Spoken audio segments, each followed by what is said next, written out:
Bonjour, merci beaucoup d'être là. J'aimerais parler aujourd'hui de l'importance de commencer à développer l'intelligence collective.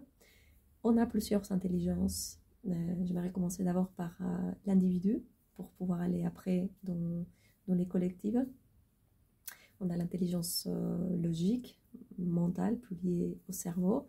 On a l'intelligence émotionnelle et on a l'intelligence biologique. J'aimerais juste faire une parenthèse parce que nous devons commencer à travailler avec ces trois corps. On a trois cerveaux, on a trois corps principalement dans la biologie, dans la matière. Nous savons plus que ça, mais nous allons rester là dans la matière. Donc nous devons commencer à travailler avec ces trois intelligences pour pouvoir après aller dans l'intelligence collective et co-créer, collaborer et créer ensemble un monde meilleur, un monde plus subtil, plus léger, et arrêter de le charger avec notre inconscience individuelle, avec nos croyances individuelles. Parce que je dis, nous sommes en train de programmer la Terre en même temps qu'on se programme soi-même.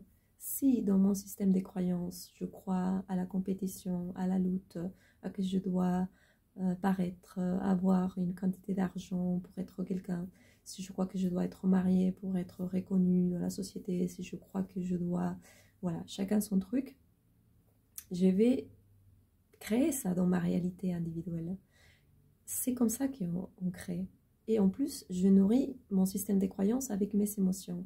Si je crois très fort à la compétition et je nourris avec mes émotions ma croyance, je vais tout faire pour compétir, écraser les autres et me mentir, penser que si moi je grandis et j'arrive à avoir tout ce que je pense que je dois avoir, être voilà, au-dessus des autres, mépriser les autres, bon, ça c'est un schéma. Je ne dis pas qu'on va d'un jour à l'autre tous faire ce travail de développer son intelligence collective et comprendre que, comme dans notre corps par exemple, c'est comme si le cœur pensait qu'il est plus fort que le cerveau, ou l'estomac pensait qu'il est plus fort que le cœur.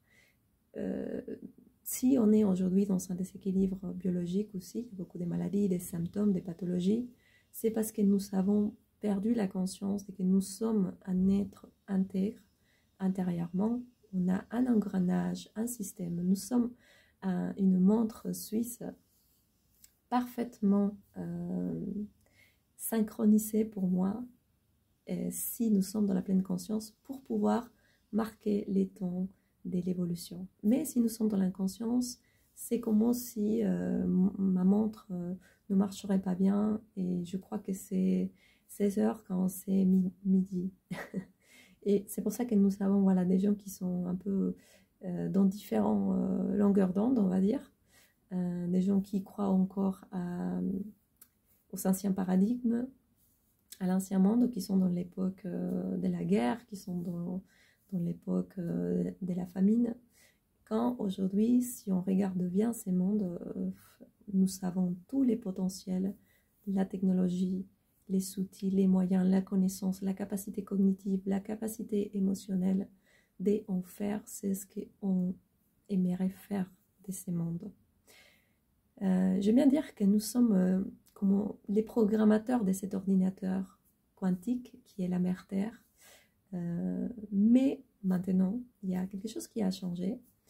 Avant, la mère Terre, elle était aussi dans la conscience comme nous. Elle n'était pas éveillée, elle n'était pas consciente d'elle-même. Elle a fait son chemin d'inconscience aussi. La planète comme nous, elle est aussi dans son propre processus d'évolution. Donc, c'est elle d'abord qui a dit, c'est bon, ça y est, j'ai assez d'expérience, j'ai assez laissé faire tout le monde.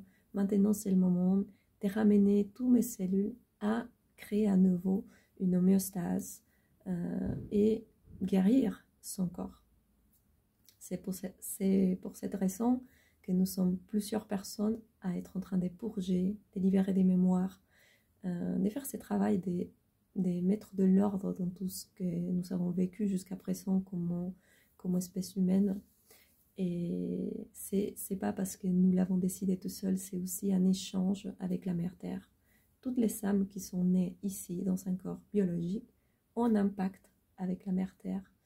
Et ce pacte est de l'accompagner attention, c'est pas nous qui allons le faire. Nous allons l'accompagner à travers l'actualisation de notre corps dans cette prise de conscience, dans cet éveil, dans cette homéostase, dans cet équilibre que la Mère Terre est en train d'expérimenter. Donc voilà, si on ne le fait pas ensemble, c'est comme si j'aurais une guerre intérieure dans mon corps et que mes cellules s'ébattaient entre elles pour dire quelle est la plus forte, quelle est la meilleure, quelle est la plus importante. Non, tout mon corps est important. Comment tous les humains sont importants pour la Mère Terre. S'il y a une seule cellule, un seul être humain qui est encore dans l'inconscience, les corps de la Mère Terre vont le ressentir. Donc, je me dis aussi quelque chose. Si on arrive à communiquer entre nous, si on arrive à se mettre d'accord sur cette guérison collective que nous sommes en train de vivre de manière consciente ou inconsciente, on y va tous. Nous allons aider, enfin nous allons pousser ces changements de manière plus souple que si on continue à résister et à vouloir. Pour moi, c'est comme si tu es dans l'inconscience et dans la résistance, c'est comme si tu essayerais de tirer la terre vers les bas. C'est comme si tu essayais de baisser la vibration par tous les moyens. Et c'est plus possible. Nous sommes dans une période, encore quelques années, où nous allons être invités à nous aligner à la nouvelle conscience de la planète Terre. Voilà, et c'est très important de développer cette intelligence collective, de savoir qu'on est tous là, tous ceux qui sont vivants, pour collaborer dans ces changements. Pas en faisant la guerre, pas en voulant écraser les autres, pas en voulant se sentir meilleur ou pire que les autres, parce que c'est pareil.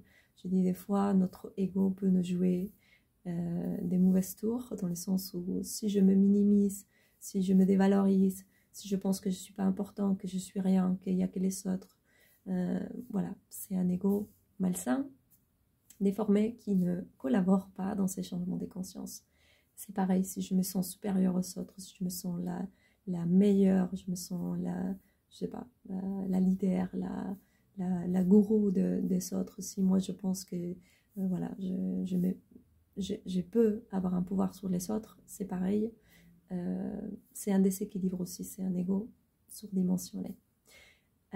Juste pour finir avec ces vidéos et pour contempler et observer quelque chose, parce que je suis en France depuis quelques années, j'habite ici depuis quelques années. La France est une grande maîtresse pour moi. Elle m'a appris énormément de choses, comme au pays, comme au territoire, comme aux cultures. J'adore ces pays, je l'aime beaucoup. Il y a un énorme potentiel ici, mais malheureusement pour moi la société française est malade d'un égoïsme extrême. Je dis pas tout le monde, mais je parle d'une résonance collective. Et on a besoin de commencer à collaborer ensemble, de nourrir les graines d'amour des autres personnes, de donner c'est ce qu'on peut et c'est ce qu'on a pour rajouter dans cette expansion, dans cette évolution sociale. Donc il faut arrêter de se cacher, d'avoir peur et penser que c'est un chemin difficile, que c'est dur, la spiritualité c'est n'importe quoi, je comprends rien, c'est perché. Non, c'est pas du tout. Pour moi, oui, bien sûr, il y a beaucoup de gens qui sont déformés dans ce chemin d'éveil, dans cette spiritualité qui commence à être trop superficielle, trop dans les paraîtres. Tout le monde s'imagine qu'on doit flotter, on doit, je sais pas, être amour et paix tout le temps. Bah non, encore aujourd'hui, nous sommes dans un scénario des révolutions en fait. On doit faire sa révolution intérieure. Vous avez déjà fait ça de manière collective. Vous avez perdu l'essence de cette révolution qui pour moi est la graine de l'ère du Verseau qui arrive. Quels sont ces trois mots magnifiques, mais je pense que beaucoup de gens ont oublié l'essence de ces trois mots: liberté, égalité, fraternité. C'est les rêves de l'esprit. Incarner ces trois aspects, la liberté.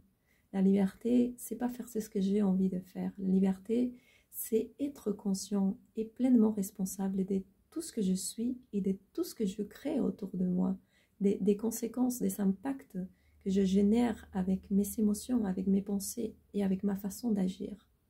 La égalité c'est pour moi donner à tout le monde la possibilité de faire son chemin, de créer voilà, des espaces où tout le monde a la possibilité de s'éveiller, d'être un être conscient, souverain, égalité d'opportunité.